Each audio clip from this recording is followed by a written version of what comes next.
오늘 말씀 사도행전 5장 12절로 16절 말씀입니다.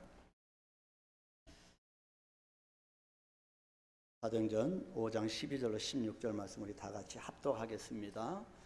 사도들의 손을 통하여 민간의 표적과 기사가 많이 일어나매 믿는 사람이 다 마음을 같이하여 솔로몬 행각에 모이고 그 나머지는 감히 그들과 상종하는 사람이 없으나 백성이 칭송하더라. 믿고 주께로 나아오는 자가 더 많으니 남녀의 큰 무리더라. 심지어 병든 사람을 메고 거리에 나가 침대와 요 위에 누이고 베드로가 지날 때에 혹 그의 그림자라도 누구에게 덮일까 바라고 예루살렘 부근에 수많은 사람들도 모여 병든 사람과 더러운 귀신에게 괴로움받는 사람을 데리고 와서 다 나음을 얻으니라. 아멘. 아멘. 아까 몽골 선교에 대해서 말씀드렸는데요. 이번 주에 티켓팅 하려고 합니다. 근데 혹시 여러분 하나님의 감동을 주시는 분 계시면 같이 갈 수 있습니다. 좌석은 다 확보해 놨고요. 혹시 가시는 분 있으면 저에게 말씀하시면 같이 갈 수 있도록 하겠습니다. 또 제가 6월 12일 다문화 한국에 있는 우리 안방에 들어온 모든 외국인들을 대상으로 그 영혼들을 구원의 방주에 이렇게 세워주는 그 사역을 하는 그 전략을 세우는 세미나에 참여하게 되고요. 또 17일부터 제가 인도네시아 가게 됩니다. 인도네시아 아이들이 굉장히 모슬렘권, 다 모슬렘권인데 그 아이들이 그 가정들 다 방문해서 또 우리가 그리스도의 사랑을 전달하고 오게 될 겁니다. 이런 모든 것들을 여러분 같이 기도로 동참하시고 그래야 할 때 하나님께서 더 큰 능력으로 함께 하실 줄 믿습니다.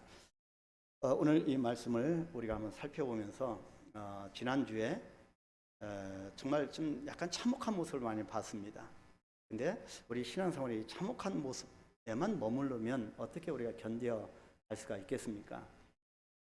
우리는 이 지난주에 어리석은 부부의 슬픈 이야기에 대한 말씀을 들었지요. 아나니와 삽비라 부부 이야기였지만 이 부부의 이야기로만 이해해서는 안 된다는 것입니다.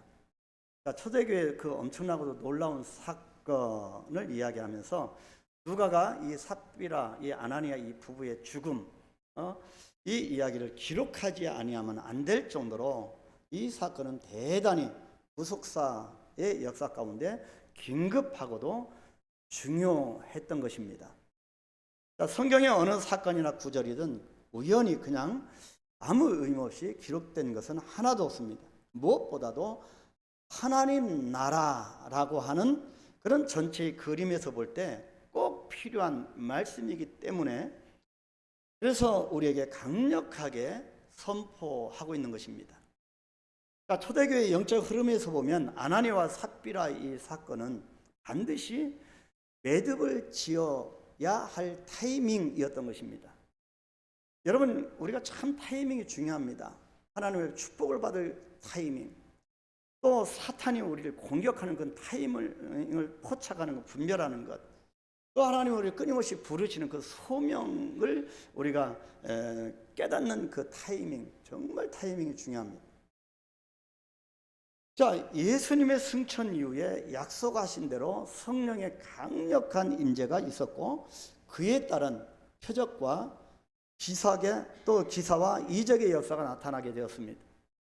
그러나 사탄의 덫에 걸려 넘어진 어리석은 이 부부로 인하여서 초대교회에 큰 위기가 찾아왔음을 지난주에 우리는 자세히 살펴봤습니다. 여러분, 이 공동체 위기는 그 전체가 아니라 그 한두 사람의 위기를 통해서도 나타납니다. 그래서 오늘 본문은 하나님의 은혜로 인하여서 초대교회가 이 시련을 통과하고 이 치명상을 입은 그 모습을 통과하고 모두가 나음을 얻는 회복이 있었음을 보여주고 있습니다. 그러니까 성령이 임하시면 큰 위기도 큰 기회가 된다고 하는 확신을 여러분 갖기를 소망합니다. 그래서 오늘 말씀 제목을 다 나음을 얻으니라 라고 정했습니다. 자, 먼저 저번 시간에 우리가 한번 리뷰를 해본다면 초대교회에 불어닥친 큰 위기가 있었습니다. 초대교회는 누구도 부인할 수 없는 분명한 성령의 사건 속에 세워진 교회였습니다. 이것이 사도행전 1장부터 계속 강조하는 말씀이었습니다. 예수님 안에 있는 제자들은 물론이고 예수님을 전혀 알지 못하는 세상 사람들에게조차 인정을 받는 교회였습니다. 얼마나 충만하고 얼마나 신실했던지 모일 때마다 신령한 노래와 시로 주님을 찬양하고 함께 떡을 떼고 그리고 나누고 모든 것을 자기 것이라 내 것이라 주장하지 않고 서로의 필요를 채워 주었습니다. 저들에게는 이익심이라고 하는 것은 볼 수가 없었습니다. 병든 자들이 치유함을 받고 세례를 받는 사람이 하루에 3,000명이 넘는 역사가 일어났습니다. 그 결과로 구원받는 사람이 날마다 늘어나고 세상 사람들에게 호감을 받고 인정을 받는 그야말로 천국의 삶이 이 땅 위에 실현되는 멋진 현장이었습니다. 이것이 사도행전 1장부터 계속 우리가 보았던 모습이었습니다. 그래서 우리도 닮아가자는 겁니다. 그런데요, 이런 승승장구하는 이 초대교회의 모습 가운데 저들 가운데 위기가 닥친 겁니다. 여러분, 우리 인생 가운데 좋은 일만 있습니까? 날마다 햇볕이 쨍쨍 쬐는 그런 날만 있습니까? 아니지 않습니까? 비도 내리고요, 그리고 태풍도 불고요, 혹한이 몰려오고 그렇습니다. 이들 가운데 위기가 닥쳤습니다. 그것도 아주 큰 위기였습니다. 쉽게 말하면 초대교회에서 큰 영향을 끼치던 초창기 멤버, 어떻게 보면 요즘 말로 창립 멤버, 그러죠? 이 한 부부가 하나님을 속이면서 그 자리에서 죽음을 맞이한 그런 사건이 생기고 말았던 겁니다. 승승장구하던 이스라엘 백성 가운데 전투에서 참패를 당했습니다. 이게 어쩐 일입니까? 기도하니 하나님의 방법대로 하지 않은 아간이라는 사람이 훔쳐간 겁니다. 전리물을 철저하게 패배한 겁니다. 똑같이 이 아나니와 삽비라 부부의 이 잘못으로 인하여 이 죽음을 맞이하는 그 사건을 보게 된 겁니다. 자, 이것은 한편으로 보면 생각지 못한 초대교회 성도들의 내면적인 미성숙함이 그대로 나타난 결과였습니다. 여러분, 이 한 공동체는 승승장구한다 할지라도 한두 사람의 미성숙함이 있다고 하면 언젠가는 그 미성숙함이 드러나게 되어 있습니다. 그래서 승승장구 성령 충만한 그 역사들이 표적이 나타나는 그 현장 가운데서도 아나니와 삽비라 부부, 이 교회 창립 멤버인 개척 멤버인 이 신앙이 있다라고 여겨지는 이 부부가 얼마나 미성숙했던지 그것이 드러난 것입니다. 겉으로 보여주기식에 사람만 의식하는 봉사와 헌신 속에 도사리고 있던 속임수의 영이 교회에 밀고 들어온 겁니다. 사탄은 눈에 보이도록 역사하지 않습니다. 절대로 자신의 정체를 드러내지 않습니다. 교회 안에 실컷 분쟁을 주고요, 믿음의 한 형제 자매들끼리 연락에 싸우게 만들고 오해하게 만들어서 신앙적인 모습을 다 잃어버리게 한 다음에 슬그머니 사라져버립니다. 아나니와 삽비라 이 부부를 보게 되면 아무리 생각해 봐도 참 슬픈 부부입니다. 그렇기 때문에 성도는 기도와 말씀 안에 깊이 뿌리를 내리고 잘 분별해야 합니다. 정신을 바짝 차리고 나와 나의 가정이 지금 어디로 가고 있는가를 보아야 합니다. 부부는 자신의 배우자가 어디로 가는지, 그리고 부모된 우리는 지금 내 자녀들이 어디로 가는지를 봐야 합니다.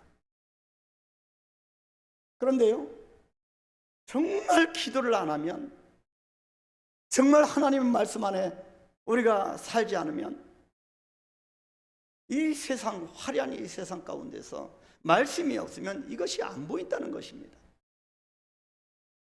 얼핏 보이는 것 같지만 사실은 안 보입니다. 캄캄합니다. 여러분, 어려움이 있으신가요?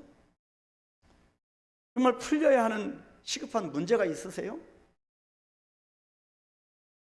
기도해야 합니다. 반대로 지금 여러분 평안하십니까? 나름대로 삶이 괜찮으세요? 그럴 때일수록 더 기도하셔야 합니다. 시련이 오면, 난관이 휘몰아치면 기도할 시간도 없을 때가 많기 때문입니다. 제가 이것을 느꼈습니다. 광야에 아무도 없는 그 벌판에서 아무런 방법이 없을 때 기도도 안 나올 때가 있다고 하는 것을 깨달았습니다. 그래서 우리가 평안한 때에, 고요한 반시 때에 기도해야 합니다. 나에게 내 삶에 아무것도 일어나지 않는다고 해서 여러분 기도하는 것을 쉬지 마시길 바랍니다. 믿음의 사람은요, 기도하는 사람입니다. 절대 사이즈를 보지 마십시오. 믿음의 사람은 기도의 자리를 지키는 사람이고, 기도의 깊이를 아는 사람이고요, 기도의 금향로에 기도의 분량을 채우는 사람입니다. 오늘 설교를 듣는 여러분 모두는 날마다 순간마다 정말 기도하는 자리에 있으셔야 합니다. 교회의 기도의 자리에 나와서 기도에 참석하셔야 합니다. 직분자들, 셀그룹 리더들, 또 찬양팀들이 더욱 기도하셔야 합니다. 새벽 기도에도 나오셔야 되고요, 금요 기도에도 나와서 기도하셔야 합니다. 기도해야 삽니다. 기도해야 마귀가 감히 나에게 틈타지 못합니다. 이것이 초대교회에 불어닥친 위기였습니다. 두 번째 모습을 보면, 근데 이 위기가 위기로 끝나는 것이 아니라 영적 위기를 통해서 변화의 모습이 나타났다는 것입니다. 오늘 본문을 통해서 우리가 묵상할 것은 이 큰 영적 위기를 겪으면서 아나니와 삽비라 이 부부에 국한된 것이 아니라 이 위기는 그 공동체 전체의 위기가 되어지기 때문에 굉장히 위험했던 것입니다. 자, 이 위기를 겪으면서 초대교회에 어떤 변화가 있었는가를 이 시간 묵상해야 합니다. 본문 12절 말씀, 영적 위기를 통한 변화의 모습을 두 가지로 설명하고 있습니다. 사도들이 손을 통하여 민간의 표적과 기사가 많이 일어났던 것, 두 번째는 믿는 사람이 다 마음을 같이하여 솔로몬 행각에 모인 것, 이 두 가지 모습이, 변화의 모습이 나타났습니다. 여러분, 이 전절에 어떻게 말씀이 끝납니까? 사람들이 아나니와 삽비라 부부 장례 치르는 그 모든 과정을 지켜보면서 모든 사람이 크게 두려워하였다 라는 말씀으로 끝납니다. 그 다음에 곧바로 뭐라고 합니까? 사도들의 손을 통하여. 여러분, 이 모습은 이 아나니와 삽비라 부부를 누가 장사했다고 했습니까? 지난주에 살펴본 건 젊은 사람들이었습니다. 젊은 사람들이 누구였습니까? 비교급으로 쓰여지는 헬라다. 그래서 더 젊은 사람, 다시 말해서 나이가 젊은 사람이 아니고 하나님의 생명이 최절정에 있는 사람, 하나님의 은혜가 쏟아지고 있는 사람, 성령 충만한 사람, 그 사람들이 이 죄로 인하여 되어지는 죽음을 완전히 종식시켰다는 것입니다. 은혜에 충만한 사람이 모든 죄의 찌꺼기를 해결할 수 있습니다. 그 다음에 기록된 단어가 사도들의 손을 통하여입니다. 이런 참혹한 이런 모든 것이 해결된 이후에, 하나님의 생명으로 충만한 자에 의해서 모든 것이 단절된 이후에 사도들의 손을 통하여 역사하셨습니다. 여러분, 첫 번째가 그래서 표적과 기사가 많이 일어났습니다. 그래서 의미 있는 단어가 사도들의 손을 통하여 많은 표적과 놀라운 기사들이 사람들에게 일어났다고 기록합니다. 자, 우리는 이 부분을 읽을 때 여러분 어떻습니까? 사도들의 손이라고 하는 단어에 여러분 시선이 가실 겁니다. 그렇다면 내 손도 그런 능력 있는 손이 되고 싶다. 선한 그런 도전도 생기실 겁니다. 근데요, 여러분, 이 말씀은 사도들의 손에 능력이 있었다거나 사도들의 성령에 임하여서 점점점 제자들의 능력이 커졌다라고 하는 것이 아니라 이 원어 성경에는 그런 뜻이 아니고요. 사도들의 손을 누가 붙들고 있습니까? 하나님의 손입니다. 여러분, 우리 사람은요, 전적 부패했기 때문에, 전적 타락한 존재이기 때문에 여러분, 우리는 이런 일을 할 수가 없습니다. 죄인입니다. 누가 하십니까? 하나님입니다. 사도들의 손을 통하여, 이 말씀은 하나님의 손을 통하여입니다. 이것이 우리가 개혁주의자들이 보는 성경의 관점입니다. 여러분 생각해 보십시오. 아나니아와 삽비라가 물질을 가지고 그렇게 오만방자하게 거짓말을 하고 하나님을 속이고 장난을 칠 수 있었던 것, 이것이 가능한 것은 어떤 연유일까요? 여러분, 내 손이 그래도 뭔가 이룰 수 있다라고 그렇게 인식하는 순간 하나님의 손은 일하심이 어떻게 일하실 수가 없습니다. 그래서 초대교회에 이렇게 이 부부가 그렇게 거짓말하며 장난칠 수 있었던 것은 자신의 손을 통하여, 내 능력을 통하여 초대교회가 움직이고 있다고 착각을 했던 겁니다. 여러분, 이거 굉장히 중요합니다. 여러분, 교회를 내가 세웠다, 교회 내가 아니면 안 된다, 아나니아와 삽비라 부부가 자신의 손을 더 나타냈던 겁니다. 근데 오늘 성경 원어에서는 사도들의 손을 통하여, 하나님의 손길을 통하여, 그래서 나의 손길을 통하여 이 교회가 움직이고 있다라고 아나니아와 삽비라 부부가 착각을 하게 된 겁니다. 그래서 점점 바벨탑 꼭대기에서 하나님 앞에서 거짓말을 한 겁니다. 그래서 물질 일부를 숨긴 것이 그것도 잘못이지만 더 큰 잘못은 하나님을 속인 겁니다. 그래서 이 아나니아 삽비라 부부가 베드로는 물론이고 하나님을 향해서조차도 업신여겼던 겁니다. 만홀히 여겼습니다.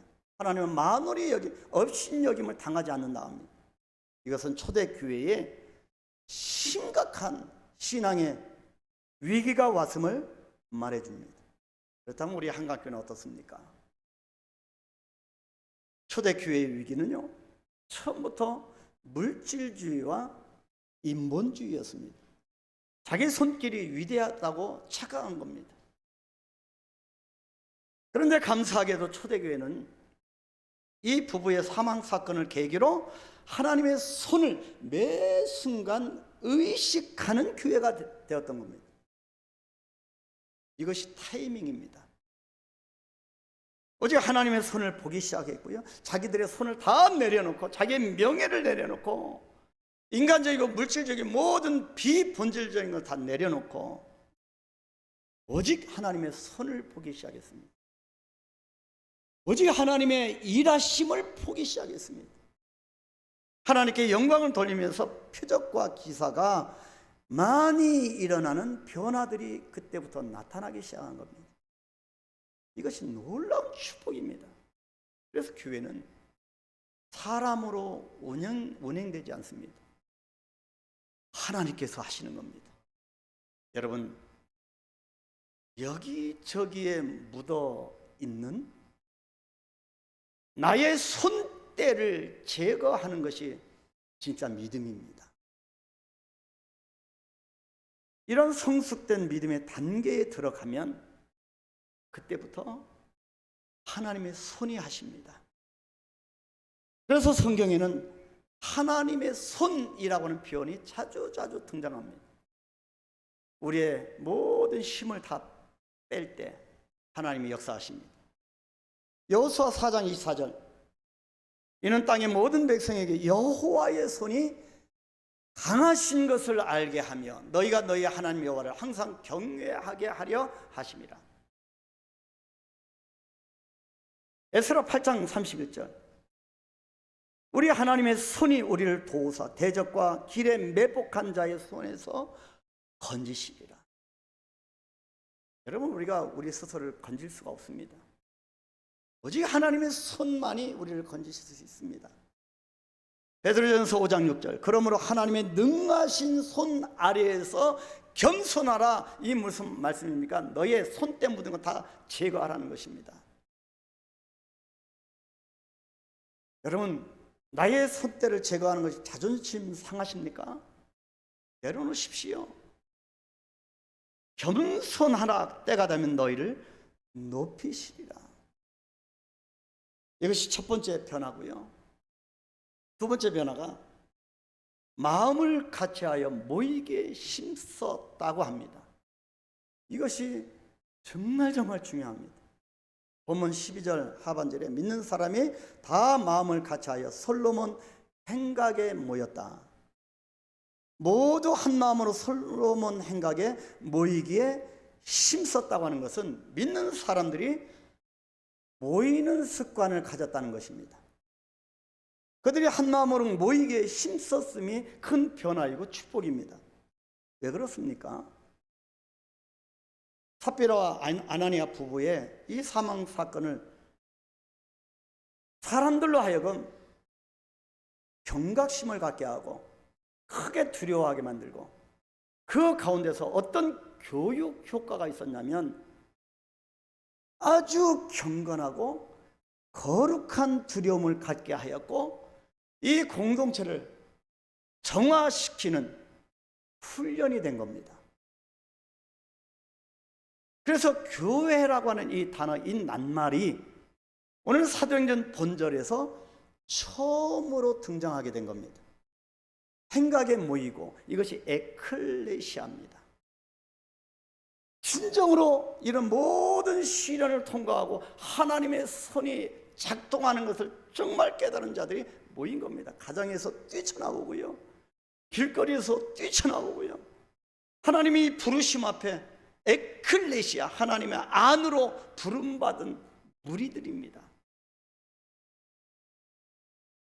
불러낸 겁니다.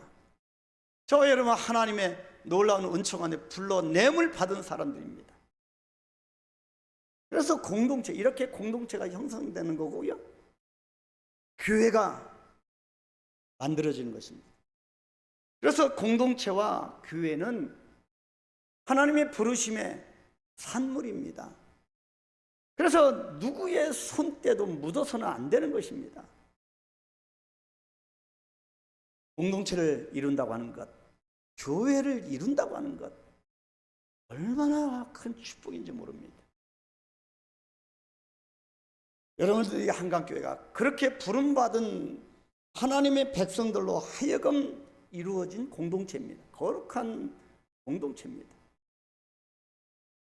여러분들이 기억하실지 모르지만요, 이 공동체, 교회가 얼마나 이 만남, 모인다고 하는 것이 얼마나 중요한가 실례를 한번 들어볼 텐데요, 여러분들이 잘 아실 겁니다. 정말 아주 오래된 그런 얘기인데, 한국에서 불새라고 하는 그런 드라마로 인기 절정이었던, 여러분 불새 아시나요?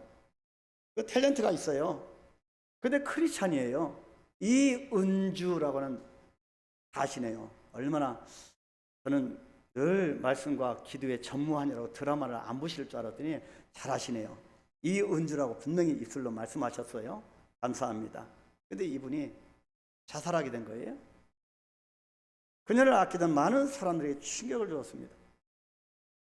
그 다음 달에 역시 많은 사람들에게 사랑을 받고 있던 탤런트, 그리고 독실한 크리스찬으로 알려진 정다빈이라고 하는 분도 스스로 삶을 마감했습니다. 근데 그 다음에 최진실 씨가 자살해서 큰 충격을 주었죠. 특히 정다빈 씨와 최진실 씨는 서울 소재, 서울에 있는, 여러분 이름만 들어도 아주 초대형 교회입니다. 그 교회에 같이 다니던 분들이어서 더 충격을 안겨다 주었습니다. 그런데 참 아이러니컬한 것은 이분들이 죽음을 선택하기 전에 자신의 홈페이지에 기도문을 올렸다는 것입니다. 신실한 그리스도인으로 알려진 그녀들이 왜 어떻게 자살을 선택했을까? 자살은 하나님의 자녀가 결코 해서는 안 될 것임을 충분히 알고 있었을 것인데도 불구하고 더욱 그 사람들이었기 때문에 더 혼란과 충격을 가져다 준 거지요. 정다빈 씨가 이런 글을 남겼다고 합니다. 하나님, 정말 얼마 만에 주님을 불러보는 것인지, 또 그동안 제가 얼마나 나태해져 있었는지 모릅니다. 지금 이 순간 주님은 저를 보게 하시고 이렇게 글을 쓰게 하십니다. 그동안의 아픔과 슬픔들이 녹아내립니다. 그런데 제가 이렇게 주님의 사랑을 받는데도 지금 제 옆에는 아무도 없네요. 여러분, 하나님과 함께 했습니다. 분명히 하나님 멀리 한 게 아닙니다. 하나님과 함께 했습니다. 근데 여기 보면 근데 지금은 제 옆에는 아무도 없네요. 여러분, 그의 외로움과 고독이 확 느껴지지 않습니까? 그러나 이것도 이겨나갈 것입니다. 빨리 이 시간이 지나갔으면 좋겠습니다. 이렇게 썼습니다. 자, 어찌 보면 이 글은 누구나 겪을 수 있고 고백할 수 있는 일상적인 내용입니다. 그런데요, 이렇게 글을 남기고 왜 목숨을 끊었을까? 정말 그녀에게는 믿음이라는 게 있었을까? 왜 그랬을까요? 여러분, 인간의 욕구는요, 세 가지로 나눌 수 있습니다. 인간의 욕구는 첫 번째가 일상적인 욕구 있습니다. 일상적인 욕구. 두 번째가 기본적인 욕구입니다. 세 번째가 근본적인 욕구. 이렇게 세 가지로 나눌 수 있습니다. 일상적인 욕구는 말 그대로 우리가 살아가면서 일상에 필요한 것에 대한 욕구입니다. 배고프면 먹고 싶고, 피곤하면 자고 싶고, 일상적인 욕구입니다. 근데 기본적인 욕구는요, 우리가 살아가면서 필요한 관계에 대한 욕구입니다. 중요하지요.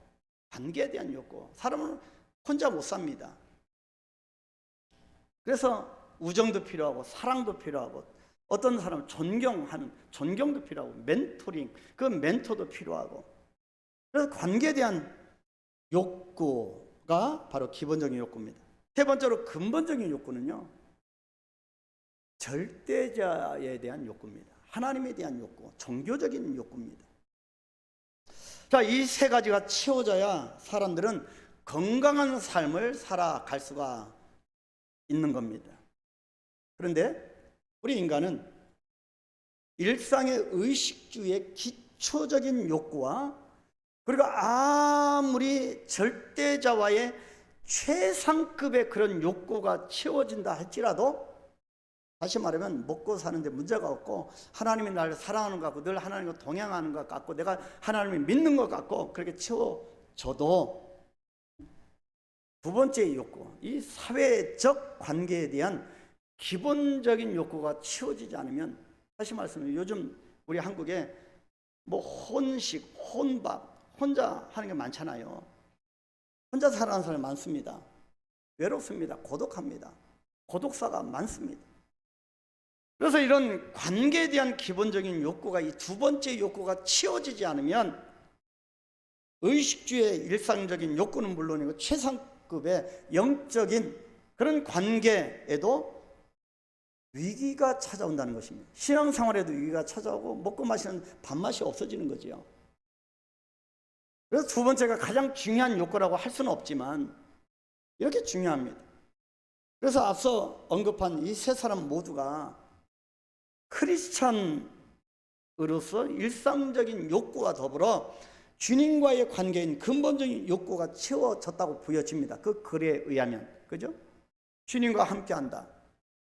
이건 근본적인 욕구와 절대자와의 관계는 그래 어느 정도 이루어진 겁니다. 그런데도 왜 자살했는가? 두 번째 욕구, 사랑과의 관계인 기본적인 욕구가 채워지지 않으므로 영적 장애가 왔다는 것입니다.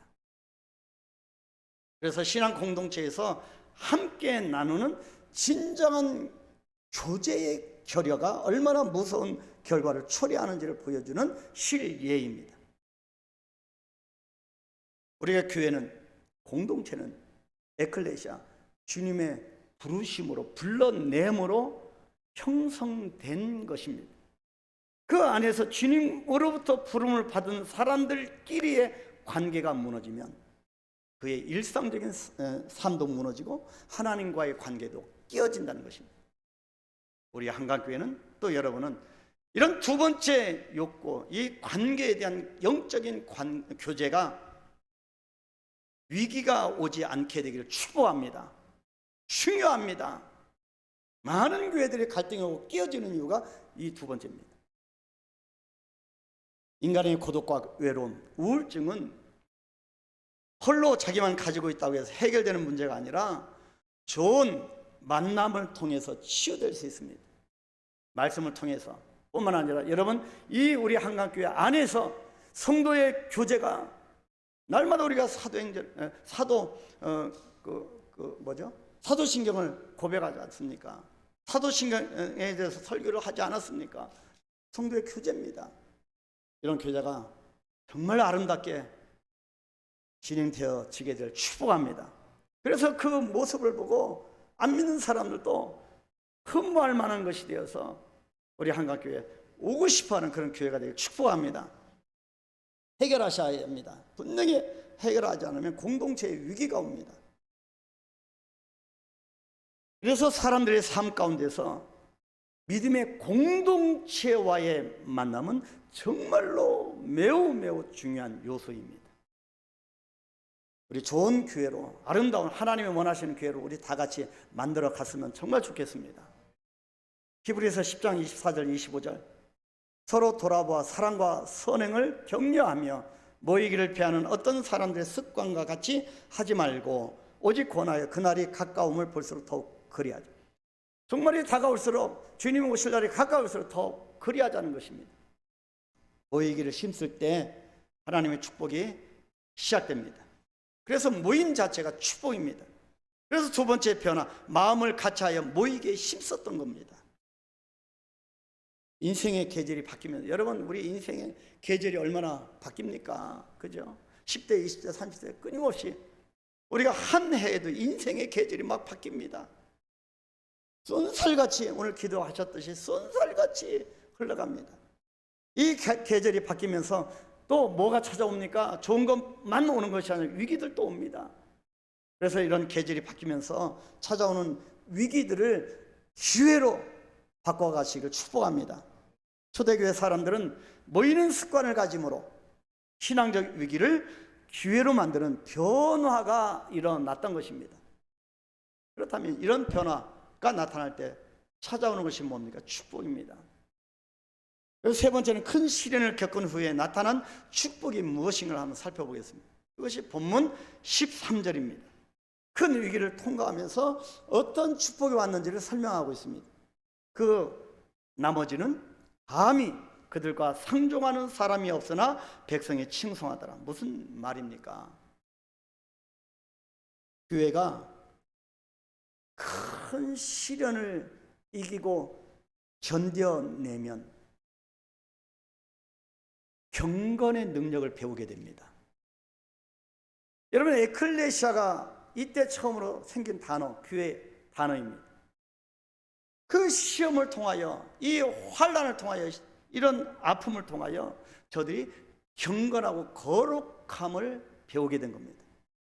그래서 교회이든 어떠한 인생이든 시련을 이겨내고 통과하면 경건의 능력을 배우게 된다는 것입니다. 경건은요, 그 자체가 힘입니다. 그 자체가 능력입니다. 우리가 사탄의 시험거리가 되는 것은 여러분 정말 사탄의 빌미를 제공하지 마시기 바랍니다. 다른 사람은 몰라도 여러분은 정말 사탄에게 시험의 장소를 제공하지 않았으면 좋겠습니다. 사탄의 시험거리가 되는 것은 사탄이 의도적으로 작심하고 달려들 때도 있지만 대부분은 우리가 시험거리를 자꾸 사탄에게 빌미를 제공하기 때문입니다. 자꾸 먹을거리를 사탄에게 주면 안 됩니다. 맛집에 이 손님들이 막 벌떼와 같이 얼마나 맛집은 사람 많으면 몰려듭니다. 마찬가지로 먹을거리를 주면 사탄이 벌떼와 같이 달려옵니다. 교회가, 우리 성도가 자꾸 문제에 시달리는 것은, 이 문제가 끊임없이 계속 반복되는 것은 우리 반복되는 문제를 해결하지 못하고 너무나 쉽게 무기력하게 문제 앞에서 물러나기 때문입니다. 물러나 보십시오. 더 큰 능력을 장착한 사탄이 쫓아옵니다. 여러분, 하나님의 은혜의 공동체에서 떠나보십시오. 분명히 더 다른 큰 문제로 쫓아옵니다. 여러분, 우리가 피하는 것은, 떠나는 것은요, 딱 한 가지 성경, 음란입니다. 음란은 이길 수 없으면 피해야 됩니다. 근데요, 절대로 우리는 물러서지 않아요. 사탄의 공격은 싸워야 합니다. 물리쳐야 합니다. 해결해야 합니다. 이것이 안 되면 성장이 없습니다. 그래서 모든 교회의 성장 과정을 보면, 공부를 해보면요, 이런 시련이 있습니다. 사탄이 흔들어 놓습니다. 여기에 성도들이 모여서 기도하고 이겨내면 이런 축복의 역사가 옵니다. 믿기를 축원합니다. 그래서 한 번만 독하게, 또 한 번만 독하게 그 문제를 해결하면 그 다음부터는 아주 쉽습니다. 사탄이 한 길로 왔지만 7길로 도망치기 때문입니다. 13절에서 그 나머지라고 했습니다. 여기서 그 나머지란 아나니아와 삽비라 같은 사람들과 속임과 그리고 거짓을 당연하게 받아들였던 사람들 말합니다. 여러분, 거짓말이 습관화됩니다. 그 순간에 잠깐 위기를 모면하려고 내뱉는 것, 여러분, 거짓말이 습관화됩니다. 거짓말은 더 커집니다. 그래서 양심에 무뎌지게 만들기 때문에 나중에 어마어마하게 죄인지 모르고 거짓말합니다. 저부터 시작해서 우리 모든 성도들은 이 부분에서 회개해야 합니다. 우리 그리스도인들이 걸핏하면 거짓말합니다. 잊지도 않는, 여러분, 이 세상에 보면 여러분 페이크 이 뉴스들이, 여러분 가짜 뉴스들이 얼마나 많습니까? 여러분, 옛날에 아니 땐 굴뚝에 연기 나랴, 분명히 뭐가 요인이 있으니까 연기 나겠잖아요. 정말 요즘은 굴뚝에 여러분 연기 나는 것이 불을 안 떼도 연기 나는 세상입니다. 여러분, 그 잘못된 거짓말 때문에 어떤 신실한 사람은 완전히 거꾸러집니다. 정말 무서운 세상입니다. 그래서 여러분, 이 거짓말을 당연하게 받아들였던 사람들을 그 나머지라고 표현합니다. 여러분, 이름도 기록할 필요 없습니다. 그 나머지 무리들입니다. 위기의 문제가 해결되고 교회가 경건과 거룩함을 회복하니까 이들이 장난치지 못했다는 것입니다. 이제 이들이 장난칠 수가 없는 겁니다. 감히 상종을 하지 못하고 떨어져 나갔다고 말씀합니다. 이제 감히 거룩한 모임에 끼어들지 못하게 된 겁니다. 이것이 어떤 면에서 정말 무서운 얘기입니다. 하나님의 거룩한 구속 역사의 그 공동체에서 떨어져 나가는 것은 여러분 저주입니다. 이것이 첫 번째 축복이고요. 이 장난치는 불의한 무리들이 거룩한 공동체 교회에서 장난치지 못하도록 하는 것, 이거 첫 번째 축복이고, 두 번째 축복은 14절 16절입니다. 우리 다시 한번 큰 소리 읽을까요? 믿고 주께로 나오는 자가 더 많으니 남녀의 큰 무리더라. 심지어 병든 사람을 메고 거리에 나가 침대와 요 위에 누이고 베드로가 지날 때 혹 그의 그림자라도 누구에게 덮일까 바라고, 예루살렘 부근에 수많은 사람들도 모여 병든 사람과 더러운 귀신에게 괴로움 받는 사람을 데리고 와서 다 나음을 얻으니라. 여러분, 베드로의 그림자만 비춰도 덮여도 그런 믿음이 있었던 겁니다. 여러분, 이것이 능력 아니겠습니까? 저와 여러분들이 길을 걸어갈 때 저와 여러분의 그림자만 이 환자들과 낙심되는 것, 믿음이 없는 자들에게 덮이게만 하면 저들이 일어나는 겁니다. 나음을 얻는 겁니다. 영혼이 치유받는 겁니다. 그런 능력이 이들 가운데 있었다는 겁니다. 저와 여러분에게 우리 한강교회 그런 능력의 역사가 나타나게 되기를 축복합니다. 얼마나 놀라운 일입니까? 이 장면을 한번 그림으로 그려서 상상을 해보십시오. 여러분이 길을 걸어가는데 여러분의 그림자가 환자들에게 길바닥에 누워있는데 아무런 희망이 꺾여진 시리에 빠진 사람들 지나가는데 여러분의 그림자가 덮였을 때 저들이 희망을 얻게 되는 겁니다. 한번 이 그림을 상상해 보십시오. 저들이 간절히 사모하는 모습이 보이십니까? 간절히 병자들을 떼어매고 달려오는 겁니다. 간절한 이 모습입니다. 그것이 육체의 병이든 문제의 해결이든 정말 우리는 이런 사모함과 간절함이 일어나야 합니다. 이것이 진정한 믿음이고 진정한 축복입니다. 사랑하는 우리 성도 여러분, 우리는 오늘 지난주에 보았던 초대교회에 불어닥친 큰 위기에 대하여 살펴보았습니다.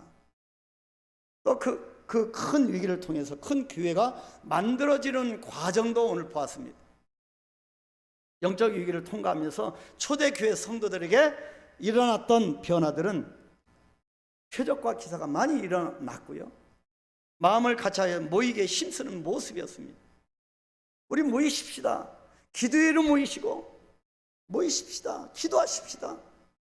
표적과 기사가 나타난다고 말씀합니다. 우리가 신앙생활하는 이런 능력의 하나님의 손길의 능력의 역사를 봐야 하지 않겠습니까? 한강교회를 통하여 전 열방을 책임지는 교회가 되어져야 되지 않겠습니까? 여러분의 가정이 정말 위대한 하나님의 믿음의 가문으로 여러분의 자손들이 나아가야 하지 않겠습니까? 성령의 역사 가운데 우리 한강교회가 성령으로 완전히 바뀌어져야 하지 않겠습니까? 그래서 본문의 마지막 말씀은 큰 시련을 겪은 후에 나타난 축복들이 기록되어 있습니다. 다 나음을 얻으니라. 믿으시길 축복합니다. 믿고 주께로 나오는 자가 더 많아져서 큰 무리가 되었고 병든 사람과 더러운 귀신에게 괴로움받는 사람들이 다 고침을 받게 되었습니다. 이것이 우리 인생들에게 주시는 하나님의 메시지입니다. 하나님의 메시지가 이 말씀을 통하여 저와 여러분에게 임한 것입니다. 우리가 보지 못하고 생각하지 못하고 느끼지 못할 뿐이지, 우리가 주님 앞에 모든 문제를 가지고 나아갈 때, 간절함으로 나아갈 때 주님은 당신의 손, 하나님의 손길을 통하여서 우리의 연약함을 싸매시고 다 고치시니라. 다 나음을 얻으니라. 할렐루야. 어떤 큰 위기가 온다 할지라도 다 나음을 얻는 역사가 여러분들에게 임하시게 되기를